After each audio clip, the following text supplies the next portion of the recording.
ជាបន្តទៅនេះនាងខ្ញុំមានកិត្តិយសសូមការអនុញ្ញាតដល់ខ្ពង់ខ្ពស់គ្រប់អញ្ជើញអាចដំវ័យសំណាង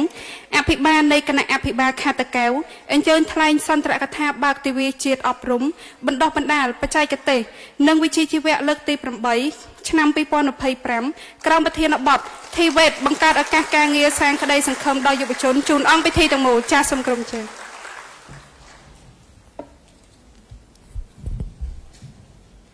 បោះបងវិរិយាបោះខ្ញុំ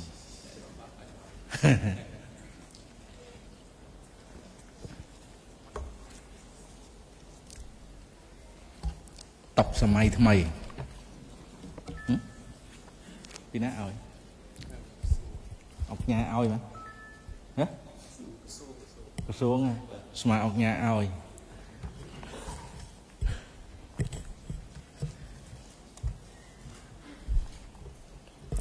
ជាបឋមខ្ញុំសូមគោរពអាដាមយុណាស៊ីប្រធានក្រុមសាខេត្តជាទីគោរពដ៏ខ្ពង់ខ្ពស់សូមគោរពអាដាមលោកជំទាវលោកស្រីលោកញ៉ាថ្នាក់នាំមន្ត្រីអង្គភាពវិស័យកងកម្លាំងប្រដាប់អាវុធក្រុមប្រឹក្សាគណៈបាលក្រុងស្រុកលោកនាយករងលោកគ្រូអ្នកគ្រូវិទ្យាស្ថានពហុបច្ចេកវិទ្យាភូមិភាគឌីជូសែនលោកស្រីជាដៃគូអភិវឌ្ឍភ្ញៀវកិត្តិយសជាតិអន្តរជាតិក្មួយសិក្ខាកាមសិស្សនិស្សិតដែលមានវត្តមាននៅក្នុងអង្គពិធីទាំងមូលជាទីមេត្រីថ្ងៃនេះក្នុងនាមក្រុមប្រឹក្សាខេត្តគណៈអភិបាលខេត្តមន្ត្រីរាជការកងកម្លាំងប្រដាប់អាវុធនិងប្រជាពលរដ្ឋនៅទូទាំងខេត្តតាកែវទាំងមូលនិងក្នុងនាមខ្លួនខ្ញុំផ្ទាល់ខ្ញុំពិតជាមានសេចក្តីសោមនស្សរីករាយយ៉ាងក្រៃលែងដែលបានចូលរួមក្នុងកម្មវិធីទិវាជាតិអប់រំបណ្ដុះបណ្ដាលបច្ចេកទេសវិជ្ជាជីវៈ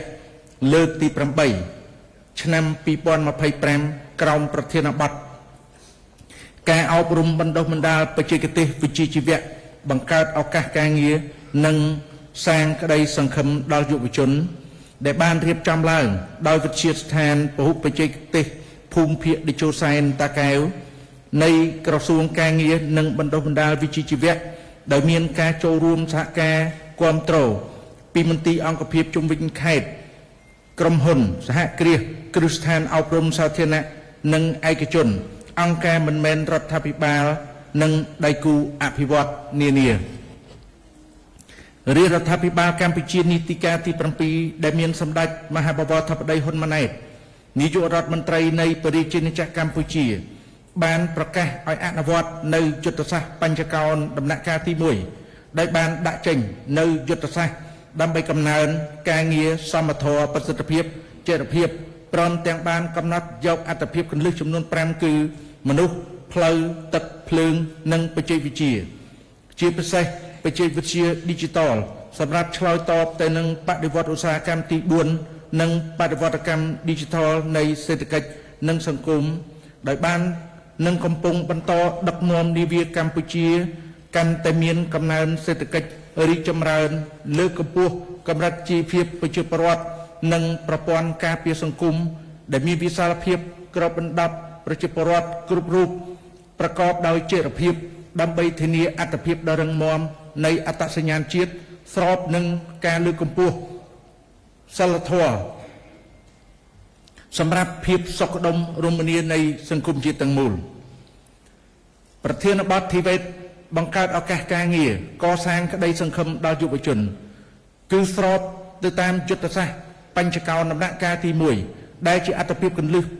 ទី1នោះគឺមនុស្សដោយបានផ្ដោតសំខាន់ទៅលើការកសាងនិងអភិវឌ្ឍមូលធនមនុស្សប្រកបដោយគុណភាពសមត្ថភាពជំនាញវិជ្ជាជីវៈច្បាស់លាស់គំនិតច្នៃប្រឌិតនិងភាពប្រកួតប្រជែងខ្ពស់ដើម្បីសម្រេចឲ្យបាននៅគោលដៅពលរដ្ឋម្នាក់មានជំនាញមួយយ៉ាងតិចប្រចាំជីវិតក្នុងនោះការបណ្ដុះបណ្ដាលជំនាញបច្ចេកទេសគឺជាកត្តាលីករនិងជាគោលដៅចម្បងបំផុតមួយដោយបានកំណត់យ៉ាងច្បាស់ក្នុងមុំទី2នៃបញ្ចកោណដំណាក់កាលទី1ដែលជាកត្តាគន្លឹះសម្រាប់គុតគង់កម្លាំងពលកម្មជំនាញឲ្យឆ្លើយតបទៅនឹងតម្រូវការទីផ្សារការងារក្នុងបរិវត្តនៃបដិវត្តឧស្សាហកម្ម 4.0 និងបដិវត្តកម្ម Digital ដើម្បីបន្តជំរុញនិងលើកនិងតម្រង់កំណើនសេដ្ឋកិច្ចខ្ពស់ប្រកបដោយចីរភាពនិងបរិយាបន្ន កម្លាំងពលកម្មជំនាញគ្រប់គ្រាន់គឺជាភាពចាំបាច់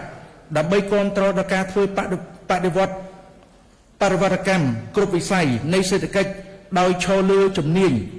ចំណេះដឹងក្នុងការជំរុញកំណើនផលិតភាពការងារព្រមទាំងផ្ដល់ភាពទាក់ទាញដល់ការងារវិនិយោគនៅក្នុងប្រទេសកម្ពុជាលើសពីនេះរាជរដ្ឋាភិបាលកម្ពុជាក៏បានដាក់ចេញនៅកម្មវិធីគោលនយោបាយអត្ថភាពការបណ្ដុះបណ្ដាលវិជ្ជាជីវៈជំនាញបច្ចេកទេសជូនដល់យុវជនមកពីគ្រួសារក្រីក្រគ្រួសារងាយរងហានិភ័យនៅទូទាំងប្រទេសដែលមានចំនួនប្រមាណ 1.5 លាននាក់នៅតាមបណ្ដាគ្រឹះស្ថានអប់រំបណ្ដុះបណ្ដាលបច្ចេកទេសវិជ្ជាជីវៈនានាក្នុងកម្រិតសញ្ញាបត្របច្ចេកទេសនិងវិជ្ជាជីវៈមួយដោយមិនបង់ថ្លៃសិក្សានិងទទួលបានប្រាក់ឧបត្ថម្ភប្រចាំខែតាមរបាយការណ៍របស់លោកនាយកវិទ្យាស្ថានពហុបច្ចេកវិទ្យាភូមិភាគតេជោសែនតាកែវមានយុវជនមកពីគ្រួសារក្រីក្រនិងងាយរងហានិភ័យនិងបុគ្គលមកពីក្រៅប្រព័ន្ធក្នុងប្រព័ន្ធបានចុះឈ្មោះក្នុងប្រព័ន្ធចំនួន 2,404 នាក់ស្រី442 នាក់សិស្សដែលអនុម័តឲ្យចូលរៀនសរុប 1,697 នាក់ស្រី272 នាក់សិស្សដែលមានប័ណ្ណក្រ1និងក្រ2បានងាយរងហានិភ័យសរុប 382 នាក់ស្រី92 នាក់និងសិស្សទូទៅចំនួន 1,193 នាក់ស្រី168 នាក់ខ្ញុំជឿជាក់យ៉ាងមុតមាំថាប្រធានបទដែលបានលើកឡើងការអប់រំបណ្ដុះបណ្ដាលបច្ចេកទេសនិងវិជ្ជាជីវៈបង្កើតឱកាសការងារនិងសាងក្តីសង្ឃឹមដល់យុវជននេះនឹងជំរុញបន្ថែមទៀតឲ្យយុវជនសិស្សនិស្សិតបងប្អូនកម្មករនិយោជិតទាំងក្នុងនិងក្រៅប្រព័ន្ធទាំងអស់ព្រមទាំងប្រជាពលរដ្ឋអាចចាប់អារម្មណ៍និងកាន់តែយល់ដឹងនៅសារៈសំខាន់អំពីចំណេះជំនាញនិងបន្តខិតខំរៀនសូត្រចំណេះដឹងទូទៅផងវគ្គបណ្ដុះបណ្ដាលវិជ្ជាជីវៈផងដើម្បីយកជំនាញយ៉ាងតិចមួយប្រចាំជីវិតរបស់ខ្លួនក្នុងន័យចូលរួមយ៉ាងសកម្មនៅក្នុងការអភិវឌ្ឍកម្លាំងពលកម្មជំនាញប្រកបដោយគុណភាពដើម្បីឆ្លើយតបទៅនឹងតម្រូវការទីផ្សារការងារក្នុងនិងក្រៅប្រទេសជាថ្មីម្ដងទៀតក្នុងនាមក្រុមប្រឹក្សាខេត្តគណៈអភិបាលខេត្តមន្ត្រីរាជការកងកម្លាំងប្រដាប់អាវុធនិងប្រជាពលរដ្ឋនៅខេត្តតាកែវទាំងមូលនិងក្នុងនាមខ្លួនខ្ញុំផ្ទាល់ខ្ញុំសូមសម្ដែងនៅការកោតសរសើរនិងវាយតម្លៃខ្ពស់ចំពោះស្ថាប័នពហុបច្ចេកទេសភូមិភាគតេជោសែនតាកែវនៃក្រសួងការងារបណ្ដុះបណ្ដាលវិជ្ជាជីវៈដែលបានខិតខំរៀបចំទិវាជាតិដ៏មានសារៈប្រយោជន៍នេះឡើងព្រមទាំងសូមកោតសរសើរដល់មន្ទីរអង្គភាពជំនាញជុំវិញខេត្តកងកម្លាំងទាំង3ក្រុងស្រុកឃុំសង្កាត់ក្រុមហ៊ុនសហគ្រាសគ្រឹះស្ថានអប់រំសាធារណៈនិងឯកជនជាពិសេសវិស័យឯកជនដែលបានផ្ដល់កិច្ចសហការគាំទ្រនិងចូលរួមទិវាជាតិនៅវិទ្យាស្ថានពហុបច្ចេកវិទ្យាភូមិភាគតេជោសែនតាកែវនាឱកាសដ៏វិសេសវិសាលនេះទន្ទឹមនឹងនេះខ្ញុំសូមយកឱកាសនេះអំពាវនាវដល់គ្រប់តួអង្គអ្នកពាក់ព័ន្ធទាំងអស់អនុវត្តឲ្យបាននៅខ្លឹមសារនិងអនុសាសន៍ដ៏ខ្ពង់ខ្ពស់របស់សម្ដេចមហាបវរធិបតីហ៊ុនម៉ាណែតក្នុងសារលិខិតអបអរសាទរទិវាជាតិអប់រំបណ្ដុះបណ្ដាលបច្ចេកទេសនិងវិជ្ជាជីវៈលើកទី8ឆ្នាំ2025គ្រប់មន្ទីរអង្គភាពរដ្ឋបាលក្នុងស្រុកត្រូវចូលរួមសហការគាំទ្រផ្សព្វផ្សាយជំរុញលើកទឹកចិត្តដល់សិស្សនិស្សិតយុវជនមាតាបិតាអាណាព្យាបាលកម្មករនិយោជិតនយោជកនិងផ្នែកឯកជនព្រមទាំងសាធារណជនទូទៅឲ្យបានយល់ដឹងកាន់តែច្បាស់និងទូលំទូលាយអំពីសារៈសំខាន់នៃការបណ្ដុះបណ្ដាលបច្ចេកទេសវិជ្ជាជីវៈដៃគូអភិវឌ្ឍនិងវិស័យឯកជនសូមបន្តជួយគាំទ្រដោយពង្រឹងភាពជាដៃគូរវាងរដ្ឋនិងឯកជននិងគៀកោធនធានពីគ្រប់ភាគីពាក់ព័ន្ធឲ្យចូលរួមការអភិវឌ្ឍនិងធានានិរន្តរភាពនៃប្រព័ន្ធអប់រំបណ្ដុះបណ្ដាលវិជ្ជាជីវៈនិងផ្ដល់ឱកាសឲ្យសិក្ខាកាមសិស្សនិស្សិតបានហាត់ការមុននឹងឈានចូលទីផ្សារការងារ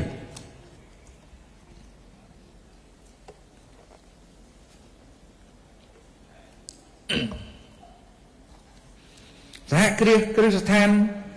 ទាំងអស់ត្រូវចូលរួមគ្រប់គ្រងនិងសហការជាមួយវិទ្យាស្ថានពហុបច្ចេកវិទ្យាភូមិភាគតេជោសែនតាកែវក្នុងការផ្ដល់ឱកាសដល់កម្មករនិយោជិតបានទទួលវគ្គបណ្ដុះបណ្ដាលបង្កើនជំនាញនិងផលិតភាពការងារមាតាបិតាអាណាព្យាបាលនិងអ្នកពាក់ព័ន្ធជំរុញកូនចៅឬយុវជនឲ្យមកចុះឈ្មោះចូលរៀនកម្មវិធីបណ្ដុះបណ្ដាលជំនាញវិជ្ជាជីវៈនិងបច្ចេកទេសនៅតាមគ្រឹះស្ថានបណ្ដុះបណ្ដាលបច្ចេកទេសនិងវិជ្ជាជីវៈដែលនៅជិតលំនៅឋានដែលខ្លួនកំពុងរស់នៅដើម្បីចាប់យកជំនាញវិជ្ជាជីវៈសម្រាប់អនាគតរបស់ពួកគេវិទ្យាស្ថានភូមិបច្ចេកវិទ្យាតេជោសែនត្រូវជំរុញបង្កើនសមត្ថភាពគ្រូបច្ចេកទេសកសាងនិងកែលម្អហេដ្ឋារចនាសម្ព័ន្ធរូបវន្តបំពាក់ឧបករណ៍បរិក្ខារនិងបណ្ដុះបណ្ដាលនិងសម្ភារៈសម្រាប់បណ្ដុះបណ្ដាលខ្ញុំសូមជាប់ពាក់ព័ន្ធបន្តិចរឿងការងារបណ្ដុះបណ្ដាលនេះដោយដែលបងប្អូនយើងបានឃើញច្បាស់យើងជំរុញថាមនុស្សម្នាក់ត្រូវមានចំណេះជំនាញមួយសម្រាប់ជីវិតនៅក្នុងកីឡាក៏យើងថាមានជំនាញម្នាក់មានជំនាញមួយនៅក្នុងជីវិតរបស់យើងអញ្ចឹងការណែនាំរបស់ប្រមុខរាជរដ្ឋាភិបាលរបស់យើងលោកណែនាំឲ្យយើងហាត់កីឡាឲ្យមានសុខភាពហើយថ្លែងនឹងការកោតសរសើរចំពោះបងប្អូនក្មួយទាំងអស់ដែលបានតែងតែចូលរួមជាមួយនឹងសកម្មភាពផ្សេងរបស់ខេត្តក្នុងនាមខ្ញុំក៏ដូចជាឯកឧត្តមប្រធានក្រុមប្រឹក្សាមានមោទនភាពជាមួយនឹងកូនក្មួយដែលបានចូលរួមគ្រប់សកម្មភាពពីព្រោះយើងដឹងថាអត់អាចយើងធ្វើអីតែឯងបានទេបាទថ្ងៃមុននោះឃើញក្មួយម្នាក់គាត់ចេញពីនឹងទៅសាលាយើងហ្នឹងទៅរើសអាកំប៉ុងនេះសម្រាមបាទយួរមកកត្រកខ្ញុំស្មានតែគាត់ហ្នឹងទិញអីគេញ៉ាំសួរបានអីញ៉ាំក្មួយគាត់ថាអត់ទេខ្ញុំរើសសម្រាមណាអានេះគឺជាការចូលរួមប្រកបដោយមោទនភាពពីព្រោះបើសិនឯកូនក្មួយធ្វើបែបហ្នឹងយូរទៅប្រជាពលរដ្ឋលោកនឹងមើលឃើញគាត់នឹងមើលឃើញថានៅខេត្តយើងនេះមិនមែនជាទីតាំងសម្រាប់ចោលសម្រាមទេក្រុងគាត់បានរៀបចំធុងសម្រាមបានច្រើនប៉ុន្តែមិនមែនដាក់គ្រប់តែកន្លែងសិតតែធុងសម្រាមទេអញ្ចឹងគាត់ដាក់រៀងឆ្ងាយដើម្បីអីទុកសភនភាពនៅក្នុងទីក្រុងរបស់យើងហើយយើងមើលមួយរយៈនេះគឺបងប្អូនប្រជាពលរដ្ឋគាត់មានមោទនភាពណាស់គាត់ថាឥឡូវលែងមានអ្នកចោលសម្រាមពីកាលហើយនេះគឺជាមោទនភាពសម្រាប់អ្នកខេត្តតាកែវរបស់យើងសូមអបអរសាទរទី2នៅក្នុងវិទ្យាស្ថានរបស់យើងនេះគឺខ្ញុំបានជួបកូនក្មួយនៅខាងក្រោមតាមរយៈការទស្សនានៅតាមតង់នីមួយម្នាក់គាត់អ្នកខ្លះកំពុងរៀនអ្នកខ្លះកំពុងមានការងារធ្វើនិងអ្នកខ្លះរៀនផងចូលធ្វើកម្មករគេផងណាអាហ្នឹងគឺកូនក្មួយត្រូវកុំចោលឱកាសហ្នឹងខ្ញុំមានមោទនភាពនៅពេលដែលកូនក្មួយសុខចិត្តយកពេលវេលាដែលនៅសល់មិនទៅលេងអីផ្ដេសផ្ដាស់មិនទៅជួញដូរគ្រឿងញៀនទៅលួចទៅប្លន់ទៅឆក់ទៅធ្វើអីដែលជាអំពើសង្គមមិនទទួលស្គាល់បែរជាយកឱកាសនេះទៅរកការងារធ្វើដើម្បីទីមួយយើងប្រាតិចយើងទៅយកអាប័ណ្ណពិសោធន៍មែនតែនដែលអ្នកដែលគាត់រៀនដំបូងហើយគាត់មានលទ្ធភាពគាត់ទៅរកការងារធ្វើយើងទៅជាមួយគាត់ទៅយើងបានប័ណ្ណពិសោធន៍អាហ្នឹងមែនតែនអាហ្នឹងបាទយើងនឹងមានសាលាគាត់គ្រាន់តែផ្ដល់នៅបច្ចេកទេសប៉ុន្តែពេលអនុវត្តនោះរឿងមួយផ្សេងដូចមិញអញ្ចឹងឃើញហ៎រំដាច់មីក្រូបាត់ប៉ុន្តែសួរក្មួយគាត់រំកើតដោយសារអីគាត់មានបទពិសោធន៍ចំណេះជំនាញច្បាស់លាស់របស់គាត់ហើយបើសិនជា ការរៀនសូត្ររបស់គាត់គាត់វឹកហាត់ល្មមលេងទៅគឺនៅពេលដែលភ្លើងអាលុតផ្លឹបរំអត់ចាញ់នៅស្គាំងធំហ្នឹងណាអាហ្នឹងយើងមានមោទនភាពអាហ្នឹងជំនាញមែនតើណាអត់ភ្លេងរំបានទេរំគោកខ្មែរយើងគេថារំគោកណាអាហ្នឹងជំនាញពិតប្រកបហើយក្មួយមិញគាត់អត់មានលទ្ធភាពទិញសម្ភារៈឧបករណ៍សម្រាប់ទៅជួសជុលគាត់ទៅធ្វើការជាមួយមិត្តភ័ក្តិយើងដែលគាត់មានលទ្ធភាពហ្នឹងណាធ្វើការបដាបានចំណូលបដាហើយយើងយកឱកាសហ្នឹងគឺមករៀនសូត្រកូនក្មួយចង់បញ្ជាក់ជូនថាឱកាសដូចនេះมันងាយមានទេបាទខ្ញុំចង់ទាញអារម្មណ៍ថយក្រោយបន្តិចកាលពីខ្ញុំជាអ៊ំជាពូនេះកាលនៅរៀនអត់មានសាលាទេមិនមែនថាអត់សាលាទេសាលាវាមានប៉ុន្តែក្រោយរំដោះ7មករា1979មកសាលាយើងអត់មានច្រើនទេមានតិចតួចហើយវាពុកវាបាក់វាផុយដោយសារអីអាពតវាយកសាលានឹងធ្វើជាជង្រុកជីធ្វើជាកន្លែងមន្ទីរឃុំឃាំងអញ្ចឹងវាខូចអស់ហើយដល់ពេលពូអ៊ំនេះរៀនគឺសៅរ៍អាទិត្យអត់បានរៀនដូចកូនឯងទេថ្ងៃអាទិត្យហ្នឹងគឺត្រូវយកធុងដងទឹកទៅយកខ្សាច់នៅក្នុងស្ទឹងខ្ញុំរៀននៅកំពង់ធំយកខ្សាច់នៅក្នុងស្ទឹងយកមកធ្វើសាលាបាទហើយរំសិល្បៈ3ឆ្នាំដើម្បីយកលុយមកមិនលុយទេគេឲ្យមកជាអង្គជាស្រូវអញ្ចឹងទៅយើងយកទៅដូរយកក្តារយកមកធ្វើអញ្ចឹងសាលាធ្វើអីចឹងទៅហើយរៀនមកផ្ទះរៀនអត់មានអគ្គិសនីទេដុតភ្លើងចង្គៀងរៀនផ្ទះខ្ញុំវាមានអគ្គិសនីតពីម៉ាស៊ីនតកកអញ្ចឹងអ្នកដែលគាត់មករៀននៅពេលដែលខ្ញុំរៀនត្រឹមថ្នាក់ទី9បងប្អូនយើងមកពីតាមបណ្ដាស្រុកគឺនៅតាមបណ្ដាស្រុកអត់មានវិទ្យាល័យទេបាទមានត្រឹមអនុវិទ្យាល័យអញ្ចឹងចូលវិទ្យាល័យតរមកខេត្តអញ្ចឹងគាត់នៅតាមស្រុកគាត់ខ្វះលទ្ធភាពអត់មានលុយជួលផ្ទះគេគាត់អាបរិវេណសាលាអញ្ចឹងកូនសិតតែខ្ទមដូចខ្ទមមន់អញ្ចឹងដូចទ្រុងមន់អញ្ចឹងអន់ជើងទ្រុងមន់ផងមកធ្វើផ្ទះទូច2ម៉ែត្រអីហ្នឹងដាក់បានតែសភៅកន្លែងដេកឆ្នាំងដាំបាយក្នុងហ្នឹងណាតស៊ូរៀនសូត្រសម្បើមណាស់មិនដូចខ្លួនឯងមកអង្គុយមានគ្រូមានស្អីណារៀនស្រេចចិត្តអាតនេថ្ងៃរៀនថ្ងៃតនេយប់រៀនយប់ខ្ញុំអត់ទេអត់មានពេលទេបាទត្រឹមតែថ្នាក់ទី9ដៃម្ខាងកាន់កាភ្លើងដៃម្ខាងកាន់សភៅបើមិនកាន់កាភ្លើងយាមសាលាអាពតវានឹងដុតសាលាឆេះវានឹងបំផ្លាញសាលាដល់ពេលវាបំផ្លាញសាលាវាថាម៉េចបានកំតិចសាលាខ្មាំងយួនចំនួន1ខ្នងណាពេលវាដុតផ្សារវាថាបានកំតិចផ្សារខ្មាំងយួនចំនួន1កន្លែងពេលវាផ្ដាច់ស្ពានបានកំតិចស្ពានអាខ្មាំងយួនចំនួន1កន្លែងពេលវាបាញ់មនុស្សស្លាប់វាថាបានសម្លាប់អាខ្មាំងយួន3 4ក្បាលចឹងមកអត់ទេវាលៀបអញ្ចឹងលៀបពណ៌អញ្ចឹងវាអាលៀបពណ៌ហ្នឹងឯងដែលខ្មែរយើងជួបសង្គ្រាម500ឆ្នាំជាង500ឆ្នាំបើយើងគិតទៅខ្មែរក្មួយមើល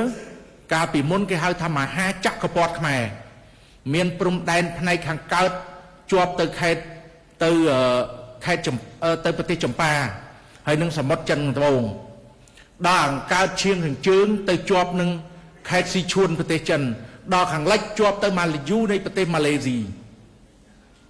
ប៉ុន្តែរិះសាយើងមិនត្រូវគ្នាបែកបាក់មានស្ដេចគេថាឲ្យតែមានតែកូន2មកតែដើមរៀបគ្នារហូតបងសម្រាប់ប្អូនសម្រាប់បងឪសម្រាប់កូនសម្រាប់ក្មួយបន្តគ្នាហែកហួរគ្នារហូតចុងក្រោយខ្មែរនៅ3កន្លែងខ្មែរក្រោមខ្មែរកដាលខ្មែរលើណារងឯងកូនក្មួយមើលទៅអាហ្នឹងដោយសារអីខ្វះការសាមគ្គីឯកភាពហើយប៊ីសទាំងបាត់ទឹកដីយើងសំណាងហើយដែលអង្គខ្សាច់មុនគាត់បានខិតខំប្រឹងប្រែង ការនោះយើងបានយកបារាំងមកដាក់នៅក្នុងជាអាណានិគមនៅក្នុងឆ្នាំ1813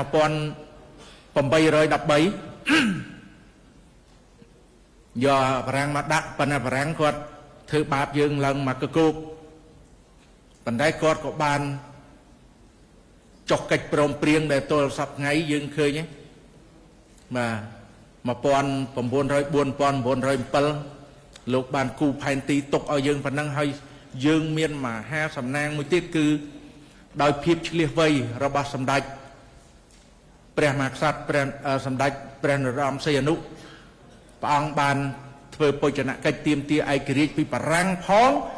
យកផែនទីទៅតម្កល់នៅអង្គការសហជីវជាតិផងណាគាត់លែងទាមទារបានន័យថាគាត់ដឹងថាកម្លាំងយើងប៉ុណ្ណាអញ្ចឹងគាត់លែងទាមទារដាក់តម្កល់នៅអង្គការសហជីវជាតិគឺផែនទីដងរែកឆ្នាំ1904-1907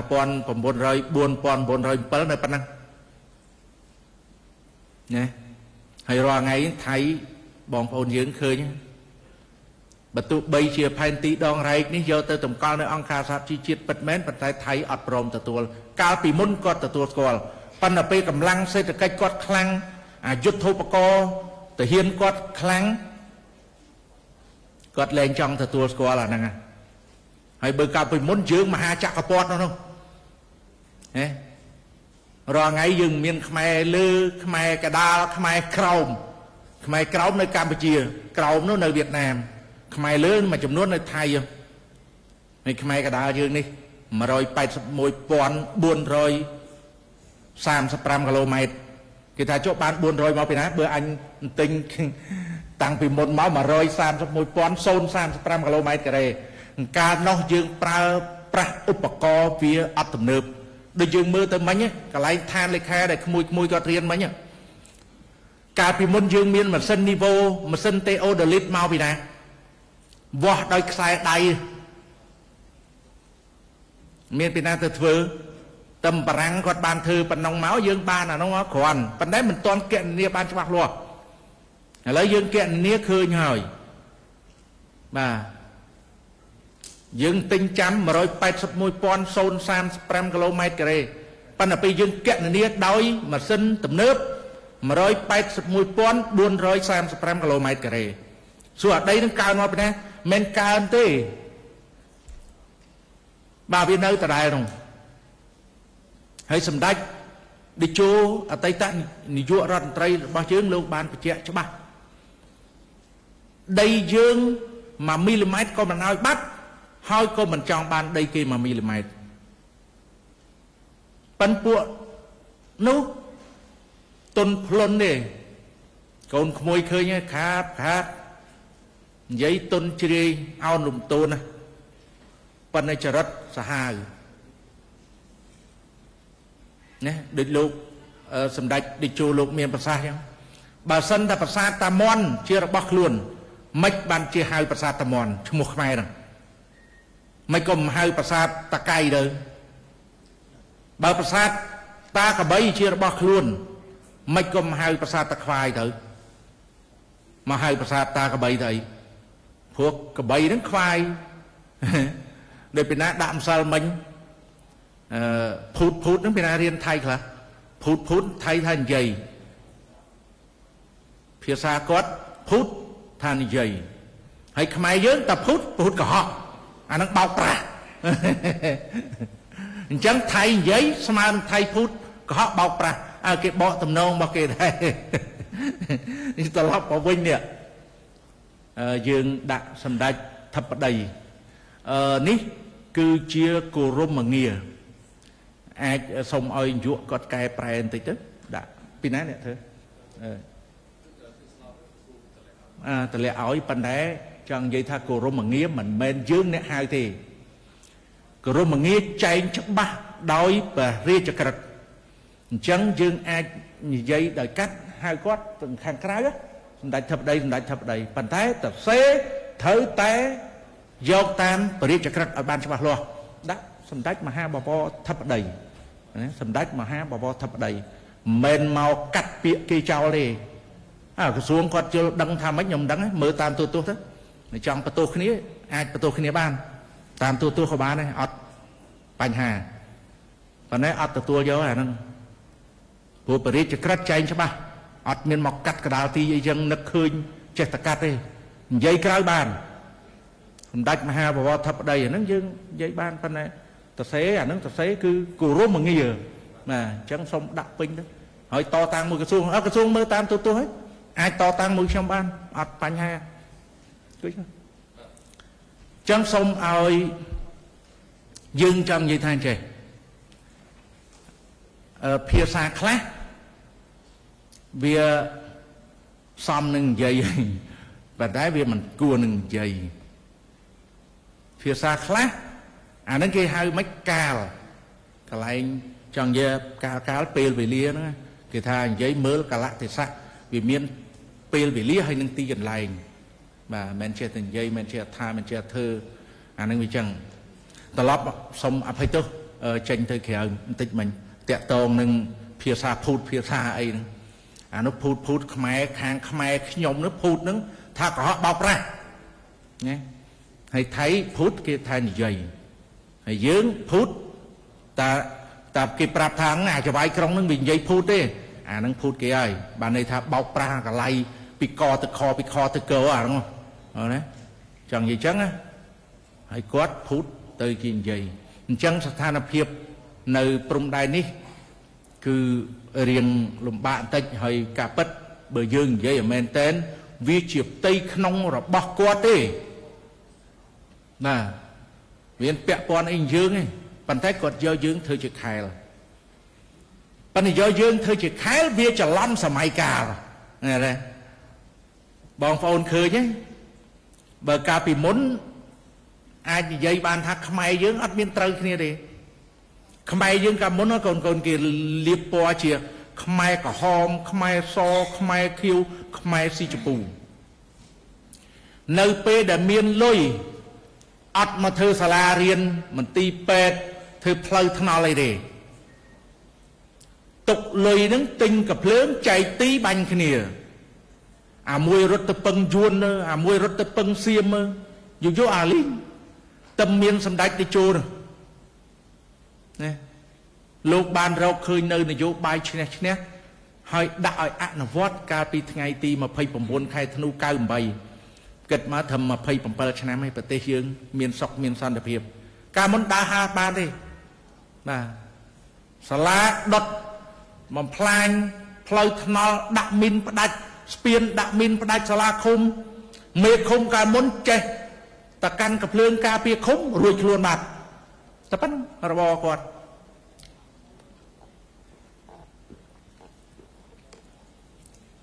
មាន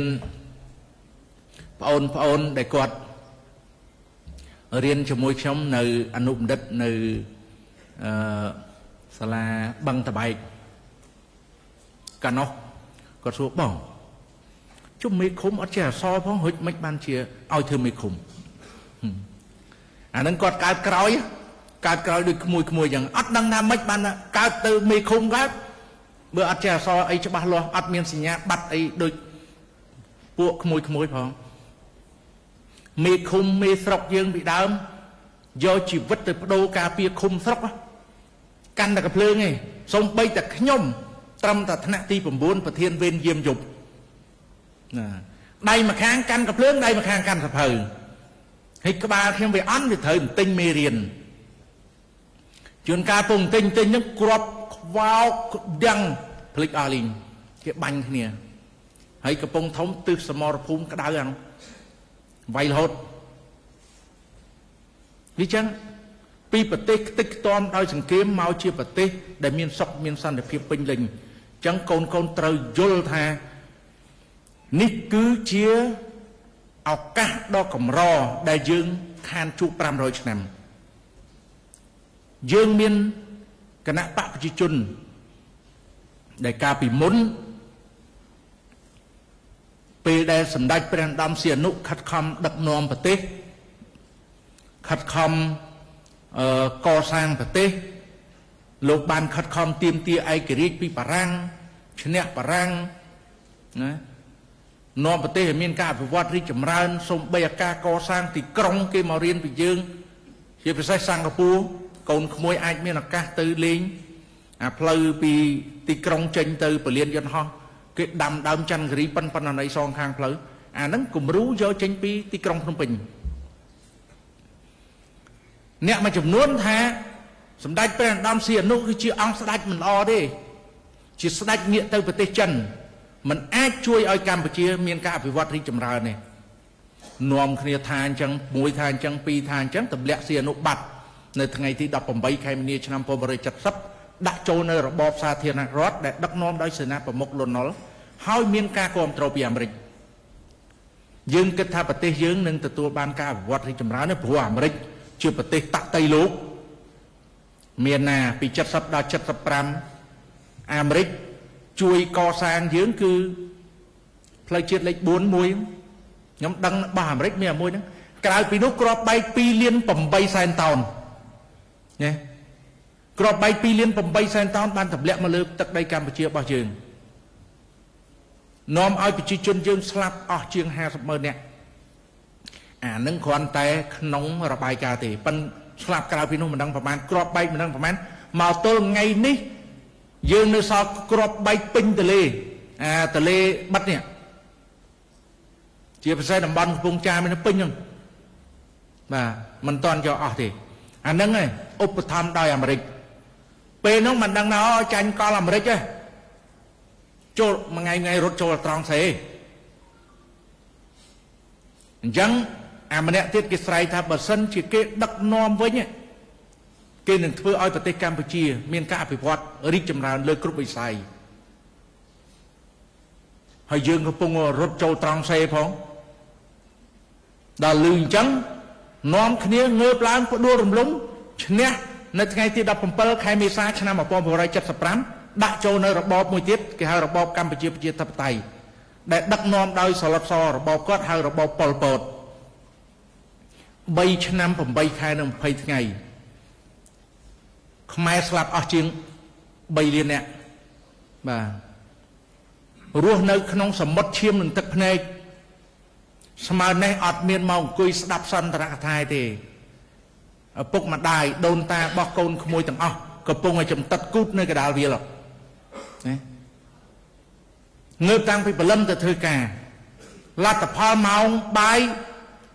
យើងឲ្យបានហូបបាយទេមានតែបបរសហើយមិនមែនបបរសត្រីងៀតទេណាកន្លែងខ្លះអង្គមកកំប៉ុងគ្នា10នាក់គ្មានថ្នាំព្យាបាលមន្ទីរពេទ្យវត្តអារាមសាលារៀនត្រូវបានវាយបំផ្លាញហើយកន្លែងខ្លះគេយកធ្វើជាមន្ទីរឃុំឃាំងហើយនឹងជំរុកជីខ្ញុំកើតមកតន់ប៉ុន្តែខ្ញុំនៅក្មេងគេឲ្យខ្ញុំបេះអាផ្ទីបលាហើយនឹងកត្រៀងខេតយកមកធ្វើជីដឹងតែប៉ុណ្ណឹងហើយចាស់គាត់ថាហូបបបរគល់ចេកលាយគល់ចេកដូចជ្រូកចឹងកូនបបរលាយគល់ចេកលាយគល់លហុងហើយបើបានលាយតកួនវាអស់ចាប៉ុន្តែលាយគល់ចេកលាយគល់លហុងអាហ្នឹងការដោះដូររបបដែលមិនត្រឹមត្រូវសំណាងហើយដែលយើងមានគណៈបព្វជិជនកម្ពុជាដែលដឹកនាំដោយសម្ដេចធម្មពលសាជាស៊ីមសម្ដេចហេងសំរិនសម្ដេចហ៊ុនសែនសម្ដេចកលាហោមសខេងសម្ដេចពិជ័យសេនាសម្ដេចម៉ែនសំអនហើយនឹងអិសរាជជនសំខាន់ជាច្រើនរបស់គណៈបព្វជិជនកម្ពុជាដែលបានលះបង់អាយុជីវិតដើម្បីទៅទាញប្រជាពលរដ្ឋចេញពីក្នុងមាត់រណ្ដៅមរណៈមកឈ្នះនៅថ្ងៃទី7ខែមករាឆ្នាំ1979ក្រោយឈ្នះមកកូនក្មួយឃើញមើលប្រវត្តិយើងបាក់ដៃទៅទេសូនព្រោះកបីគោអតេះដាក់រួមអស់ហើយឆ្នាំងបាយឆ្នាំងលព្រាឆ្នាំងបាយឆ្នាំងលព្រាឆ្នាំងបាយសព្រាអីកើតតន់អុកញ៉ាហ៎តន់ទេស្មាអុកញ៉ាកើតអត់តន់អាឆ្នាំងបាយគេយកទៅដាក់រួមស្លាបព្រាដាក់រួមនិយាយរួមរបស់អីក៏ទៅជារបស់រួមដែររួចកាលពីគាត់ថានឹងដឹកនាំឲ្យមានការអភិវឌ្ឍពីទីក្រុងជនបទដូចគ្នាគឺដូចបេះបិទ អត់មានពីណាទៅនៅផ្ទះក្បឿងផ្ទះថ្មទេជំលៀសប្រជាជនពីទីក្រុងចូលទៅទីវាលស្រែទាំងអស់នៅលើស្មាមានតែចបប៉ែលបកីលើកតនុបទប់ភ្លឺស្រែងើបតាំងពីព្រលឹមទៅធ្វើការថ្ងៃវល់ល្ងាចម៉ោងបាយអត់មានអីហូបទេឈឺអត់មានថ្នាំសង្កូវទេងាប់អស់ជាង3លានសំណាងចង់បញ្ជាក់ជូនវិញដោយសារតែគណៈបកប្រជាជនកម្ពុជាលោកបានលះបង់អាយុជីវិតសាច់ស្រស់ឈាមស្រស់ដើម្បីបដូរយកមកវិញនៅសុខសន្តិភាពក្រោយរំដោះមកបាត់ដៃទទេចូលមកដល់ទីក្រុងមានមនុស្សក្មេងទេមានខ្ញុំស្គាល់មនុស្សតែ2នាក់អាមួយនោះវាធ្លាក់ទៅលើផ្ទះងាប់បាត់ទៅខ្ញុំមកចូលនៅទីក្រុងភ្នំពេញមកតាមឪពុកអត់មានមនុស្សទេបាទតាមផ្ទះនីមួយឃើញតែភាពបែកបាក់ខ្ទេចខ្ទាំរើកកាយគ្រប់កន្លែងហើយបើមកដល់នឹងគេថាมันអាចនឹងមានគ្រោះថ្នាក់ចរាចរណ៍អីផងរត់តកង់ជិះស្បែកជើងពាក់បានសភៅរៀនអត់មានដូចកូនឯងទេខ្ញុំពេលដែលប្រឡងដូចម្សិលមិញជួបជាមួយសិស្សនិទេសអេខ្ញុំបានបញ្ជាក់ម្ដងហើយពេលយើងរៀនបកែនៅក្នុងថ្នាក់លេខ1បានសភៅដូចសភៅ2ក្បាលបិច2ដើម UNICEF បិចខ្មៅមួយកុហកបិចខៀវមួយកុហកមួយមហាសបាយចិត្តទៅរៀនអត់មានស្បែកជើងទេកូនតស៊ូណាស់ចាស់ទាំងអស់នេះអ្នករៀននេះមិនមកដោយមកបានដោយការមិនខិតខំប្រឹងប្រែងទេហើយប្រមុខរាជរដ្ឋាភិបាលយើងគឺលោកប្រឹងប្រែងណាស់គឺភូមិព័ទ្ធសេដ្ឋកិច្ចពេញហ្នឹងដៃម្ខាងកសាងដៃម្ខាងការពារកុំឲ្យពតមកព្រោះអាពតជាណាខ្មែរយើងហ្នឹងគេលៀបពណ៌ខ្មែរយើងគុយពីជំហៀងហ្នឹងអាមួយអាពតមួយខាងរដ្ឋកម្ពុជាទិញកាភ្លើងមកបាញ់គ្នាលោតណាពីណាពតខ្លះលើកដៃមកជួយអត់មានអើចឹងហ៎អត់មានអាពតទេនេះណាជីដៃវៀតណាមនោះតាអញ្ចឹងការពិតមនុស្សខ្មែរតែមួយទេប៉ុន្តែគេចេះលៀបពណ៌ឲ្យខ្មែរយើងឆ្លោះគ្នាចុងក្រោយស្អីគេអាលាយឃើញទេប្រទេសយើងខ្ទេចខ្ទាំអស់អាលីងកាលពីមុនគេហៅកោះសន្តិភាពសម័យសម្ដេចព្រះនរោត្តមសីហនុដឹកនាំគឺរីកចម្រើនអស្ចារ្យបងប្អូនអាចទៅមើលឯកសារប្រវត្តិសាស្ត្រខ្លាំងខ្លាណាស់សម្បើមណាស់តែបើសិនគណៈបកប្រជាជនបន្តពីសម្ដេចព្រះនរោត្តមសីហនុមកមិនដឹងជារីកចម្រើនដល់ណាប៉ុន្តែយើងវាអត់ឱកាសបាទចេញមកបាត់ដៃទៅទេគោក៏អត់មានស្រែក៏អត់មានមន្ត្រីរាជការមានតែប្រមាណអ្នកប្រឹងអនុវត្តនៅបើសារចំណេះជំនាញវិញគេហៅថាអ្នកចេះបរៀនអ្នកមិនចេះហើយអ្នកចេះតិចបរៀនអ្នកចេះអ្នកមិនចេះអ្នកចេះច្រើនបរៀនអ្នកចេះតិចអ្នកចេះតិចបរៀនអ្នកមិនចេះកាលពីមុនគេនិយាយពីអីគេនិយាយអំពីអនក្ខរកម្មគឺពាក្យស្លោកគេអីគេពូលុបបំបត្តិគ្រោះមិនចេះអសរយើងស្ដាប់ទៅពិបាកណាប៉ុន្តែឥឡូវយើងលុបបំបត្តិអីគ្រោះមិនចេះប្រើកុំព្យូទ័រគ្រោះមិនចេះប្រើ digital មើលណាវាខុសគ្នាសម័យកាលហើយសួរអានឹងមកពីណាមកពីការដឹកនាំប្រកបដោយចក្ខុវិស័យវែងឆ្ងាយរបស់សម្ដេចអគ្គមហាសេនាបតីតេជោប្រធានគណៈបកប្រជាជនរបស់យើងណាប្រឹងប្រែងណាស់ទាំងអស់គ្នាប្រឹងប្រែងទាំងអស់គ្នាទម្រាំដើរដល់ថ្ងៃនេះខ្ញុំមានឱកាសទៅរៀននៅកាលពីខ្ញុំធ្វើមន្ត្រីមេព្រៃទៅរៀននៅប្រទេសថៃយើងគ្រាន់តែឡើងយន្តហោះផុតជើងផុតតែពីដីទៅមើលអាទីក្រុងយើងជាពីសំណោះសុទ្ធតែអង្គតែនឆ្អឹងជនីត្រីអង្គតែនឆ្អឹងត្រីពេញខ្មៅលើនេះផង លើមពេញហ្នឹងមកសំណោះគ្រាន់តែយន្តហោះប្រទៀបខ្លួននៅស្រុកគេយីពីផ្លូវឡានភ្លើងស្អាតចុះទៅដល់ដីមានមិត្តភ័ក្តិមេព្រៃសួរចុះអាហ្នឹង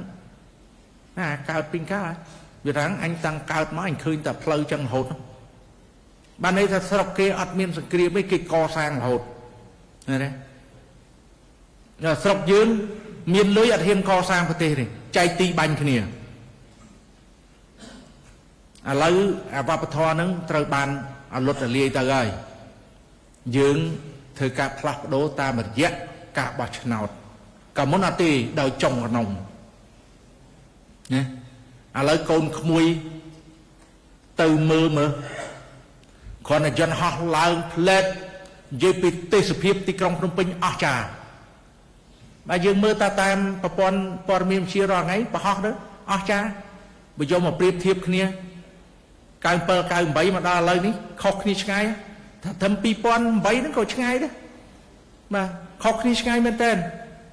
ខ្ញុំទៅសហរដ្ឋអាមេរិកមានបទបង្ហាញមួយនិយាយអំពីការកសាងទីក្រុងនិយាយអំពីការធ្វើសំណង់ព្រោះពួកយើងជាអ្នកបច្ចេកទេសដល់ពេលហើយគាត់ថាគាត់ចាក់ស្លាយមកគាត់ថាសំណង់នេះធ្វើមិនត្រឹមត្រូវទេដោយសារអត់មានហ៊ុំព័ទ្ធការដ្ឋានហើយកម្មករឡើងអត់មានដាក់ខ្សែក្រវ៉ាត់ខ្សែអីខ្ញុំមើលចុះមើលឡើងខ្ញុំថាអត់ទេអានឹងកាលពីឆ្នាំប្រហែលក្នុងរង្វង់ទសវត្សរ៍ឆ្នាំ90អីតែប៉ុណ្្នឹងឯងប៉ុន្តែបច្ចុប្បន្នអត់អញ្ចឹងទេគឺរីកចម្រើនខ្លាំងណាស់ហើយបងប្អូនអ្នកទៅជាមួយខ្ញុំសួរថាមិនក៏មេឯងដឹងមិនបានមើលទៅដឹងថាសំណង់រូបថតសំណង់នឹងគេយកមកដាក់ហ្នឹងថាសម័យមុនខ្ញុំថាចុះពិបាកមើលស្អីបើសំណង់នៅអាកន្លែងផ្សារថ្មីហ្នឹងជុំវិញផ្សារថ្មីសិតតែអង្គតែនទួអង្គតែនឆ្អឹងត្រីបានពួកយើងថាអូភ្ញាក់កំណើតមែនមេណាមើលអត់ដឹងតែខ្ញុំមើលដឹងប្រទេសសិង្ហបុរីបើទោះបីជាបងប្អូននៅទីនេះថាឯនោះរីកចម្រើននេះខ្ញុំទៅមួយពុស័យនៅមានប្រើអង្គតែនឆ្អឹងត្រីនឹងដដែលតាតំបន់មួយចំនួនប្រទេសគាត់ទូចទេប៉ុន្តែមិនមែនទលំទលាយដូចខ្មែរយើងគ្រាន់តែរអាក់រអួលប្រព័ន្ធទូរស័ព្ទតិចស្រែកអានោះអត់ទេនៅប្រើឆ្អឹងត្រីឡើយទេសិង្ហបុរីហើយពីណាមិនទទួលស្គាល់ថាសិង្ហបុរីរីកចម្រើនប៉ុន្តែនៅតាមផ្ទះគាត់មានអង្គតែនឆ្អឹងត្រីនៅយើងមានទេតកែវដូចតែមានលែងមានសំបីតែតកែវយើងលែងមានឆ្អឹងត្រីបាទតែនៅសិង្ហបុរីនៅមានបងប្អូនអាចអញ្ជើញទៅថ្ងៃណាទៅមើលយើងនៅនេះយើងស្ដាប់យើងហាក់បីដូចជាមានដូចថាអ្នកខ្លះអាប្រឹងដឹកនាំរីកចម្រើនប៉ុណ្្នឹងហើយតកែវយើងដល់ប៉ុណ្្នឹងហើយវានៅតែប្រហោះតាកែវទៀតហើយអត់យល់វាចង់មិនយ៉ាងហ្នឹងបងប្អូនអ្នកកែតកែយើងប្រឹងប្រែងណាយើងមើលសំបីតាសិស្សនិទេស A ពីមុនតាមិនដល់100ឥឡូវឡើង139ហើយខ្ញុំរកតលុយជួយលើកទឹកចិត្តគាត់បានផងក្រុងស្រុកលមុខឡើងស្អុយអស់ហើយហ្នឹងពួកហ្នឹងវាខ្លាចអស់លុយណាវាចឹងយើងនៅស្ដាប់ហ្នឹងកុំចេះតែស្ដាប់តើយើងទៅមើលកាលពីមុនគេថាម៉េចខ្ញុំនៅក្មេងៗខ្ញុំនិយាយទៅយូរទៅព្រោះចាំតិចពីក្មេងខ្ញុំអានទៅគេថាចិននឹងសោយរាជពិភពលោកក្នុងឆ្នាំ2036ញ៉ាណាទៅជឿបើចិនចាស់គាត់ប្រាប់ថាចិនមកខ្មែរស៊ីតែជើងក្តាមមួយមកដល់ខ្មែរហ្នឹងរួចទៅនិយាយរឿងសោយរាជពិភពលោកអីណាដល់ពេលឥឡូវកូនក្មួយបងប្អូនយើងអាចមើលឃើញហើយចិនអស្ចារ្យខ្ញុំទៅអាមេរិកទៅអូស្ត្រាលីទៅកូរ៉េត្បូងនិយាយរួមប្រទេសមកដុំនេះខ្ញុំទៅអស់ហើយប៉ុន្តែឆ្ងាយដែលយើងថាតាក់តៃលោកក៏ខ្ញុំបានទៅខ្ញុំមើលចិនអស្ចារ្យមែនបាទបើនិយាយពីហេដ្ឋារចនាសម្ព័ន្ធនេះអ្នកសាកសីរស់ទៅមកអ្នកពីណាខ្លះនោះកសិកម្មហើយបខុនអីដែលដីទៅដែរតាទៅដែរ នោះភ្នំអត់មានជាបញ្ហាផ្លូវវាទម្លុះភ្នំមករថភ្លើងសិតតែម៉ែ350គីឡូម៉ែត្រក្នុងម៉ោងរថភ្លើង350គីឡូម៉ែត្រក្នុងម៉ោងរថភ្លើងនៅកូរ៉េមានកូរ៉េត្បូងទម្លុះភ្នំមិនដែរប៉ុន្តែមិនដូចចិនទេក្នុងសមុទ្រក្នុងទឹកអានោះធ្លុះហើយទាំងអស់អាក្រុងវាទៅដែរតាហើយសម្រាមអត់មានទេកូនទៅថ្ងៃមុនទៅអាខេត្តមួយហ្វូជៀនជាប់ជាមួយនឹងទល់មុខជាមួយនឹងអាតៃវ៉ាន់ខ្ញុំភ្លេចគិតអានោះទឹកវាប្រប៉ុណ្ណអត់មានសម្រាមមួយទេហ្នឹងចិនកុម្មុយនីសខ្ញុំធ្លាប់ទៅទីក្រុងហុងកុងគាត់ថាគ្រាន់តែធ្វើរឿងសម្រាម32ឆ្នាំពីដាក់ធុងមាត់ធំរហូតដល់ធុងមាត់តូចគាត់លែងដាក់ក្នុងធុងដាក់នៅក្រៅធុងធ្វើមាត់ធំវិញរួច32ឆ្នាំហើយនៅមានអណ្ដែតសម្រាមនៅក្នុងទឹកនៅឡើយឯងអាហ្វូជៀនដែលយើងទៅហ្នឹងអត់មានសម្រាមអណ្ដែតទេអស់ចានេះហើយ2036យើងចិត្តដល់ហើយចាំមើលទាំងអស់គ្នាតើវាបានដូចអ្វីដែលគេទៅសេទុកអត់ប៉ុន្តែតាមមើលដែលខ្ញុំធ្លាប់មើលការទៅសេទុករបស់អ្នកវិទ្យាសាស្ត្រដូចជាមិនសូវដែរខុសហើយគេថាឆ្នាំ2000ឆ្នាំ99ពិភពលោកនឹងជួបនៅបញ្ហាសង្គ្រាមមួយគឺសង្គ្រាមសាសនាពេល99មកដល់ភ្លាមយើងមើលវាយរូបសំណាកប្រពុតមួយដួលព្រុសកម្ពស់35ម៉ែត្រនៅអាហ្វហ្គានីស្ថានប៉ាគីស្ថានគេថាឆ្នាំ2000ពិភពលោកនឹងជួបគ្រោះទុរភិក្សមួយបើមិនទឹកជំនន់គឺរាំងស្ងួតអញ្ចឹងគ្រាន់តែ2000ភ្លាមទឹកជំនន់រាំងស្ងួតអាមកជាហៀងមេឃលិចអាមកជាហៀងផែនដីលិចអាមកជាហៀងផែនដីគូករត់ទឹកផឹកអត់បានណាប៉ុន្តែអារឿងសង្គ្រាមសាសនាគឺគេហាមឃាត់មិនអនុញ្ញាតឲ្យថ្នាក់ដឹកនាំលើពិភពលោកនិយាយទេខ្ញុំបានសម្លឹងឃើញប្រសាសន៍របស់បារ៉ាក់អូបាម៉ាគាត់ថាសង្គ្រាមរាល់ថ្ងៃកើតចេញពីសភាវៈល្អនិងសភាវៈអាក្រក់ប្រឆាំងគ្នាប៉ុន្តែការពិតនិកាយតាពីនិកាយស៊ុននីនិងស៊ីអ៊ីតវាឆ្លោះគ្នាឥឡូវយើងមើលសង្គ្រាមកាន់តែធ្ងន់ទៅពេញពិភពលោកហើយសម្ដេចតេជោប្រធានគណៈបកក៏ដូចជាសម្ដេចមហាបវរធិបតីលោកបានខិតខំបញ្ជាសង្គ្រាមដោយសុខចិត្តយកយន្តការអន្តរជាតិយកទៅអនុវត្តប៉ុន្តែភាគីគេចង់លមោបសង្គ្រាម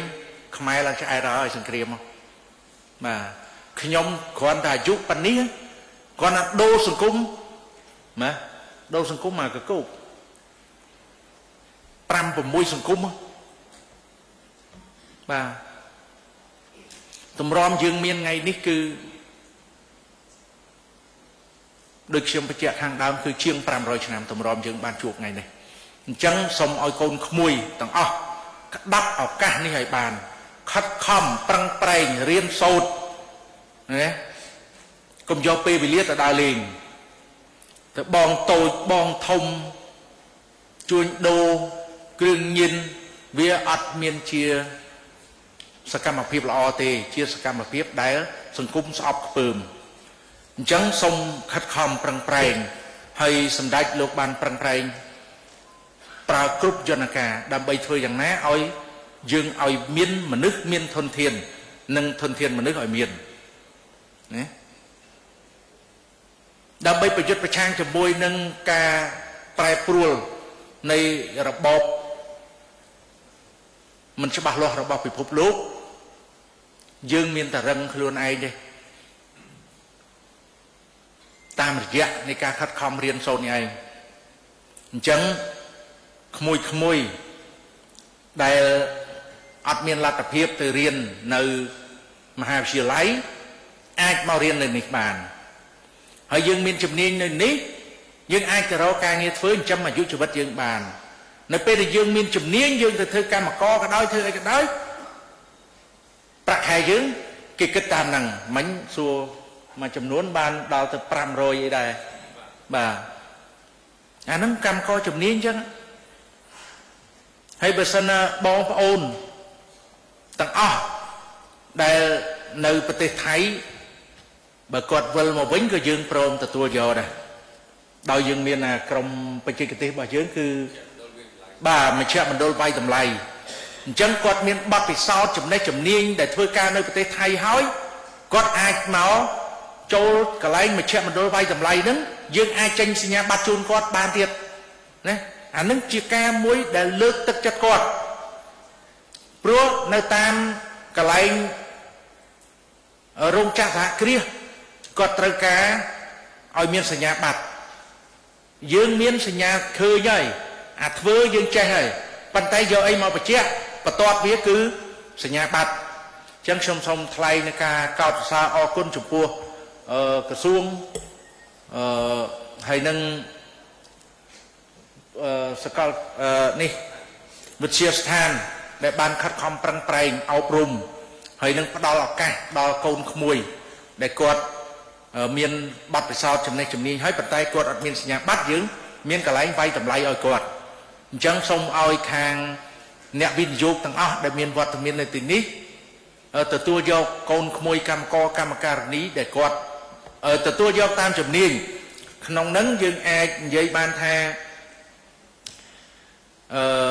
Seva computer Rachana graphic đôi propon computer đầm lai ngà kỳ sân đi khăn ngà kia ca nghĩa cả bao ca nghĩa thay toam nâng chua chua rột chun kỳ sân đi rột chun mà sân thì chạy rột chun to và đanh tức xa kỳ sân đi ca tầm lai cái đa pum này cứ dương miền chấm nói tầm nâng để dương ai bắt đầu oi bộ quạt miền nhà bát tới từ thời ca nơi cầm hôn quạt mơ tới từ ca này ná vô nâng tới hay bắt đầu bạc khé tan ở với được quạt miền ní chỉ ca là nhóm miền phản ứng hay chỉ ti bình chọn sông chun po chơi sợi côn bò sọc mà hai bò sa chun po hai đom lúc tiêu lúc nào nhà lúc sợi lúc cru cầm bạc xaสมาชิกสมาชิกากองกำลังประวัติพิจิตอันตรจิตขโมยสกากามสัตสมาชิกสมาชิกาต่างสมซ้ำประกอบในพุทธเปิดแต่งลายบุญประกายุบรรณสักแค่ไปแล้วกบใบเคลียลอยบาสมอคนมา